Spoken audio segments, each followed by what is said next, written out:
1 minus adjusted R square is 1 minus R square into n minus 1 by n minus k. This is basically to ensure that as I increase my variable, even though the variable is irrelevant, my R square would always increase, but adjusted R square would take into account if I add a non-relevant variable, and adjusted R square will fall. So in order to take that into account, I need to consider the n. So with the following is not correct. R square is scale invariant. This is correct. R bar square can be negative. Yes, you heard me correct. It can be negative because of n minus k here.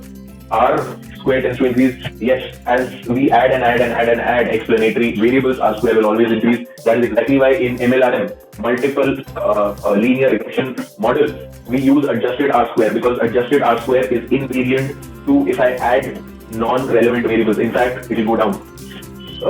This is again correct. This is the relationship between adjusted R square and R square.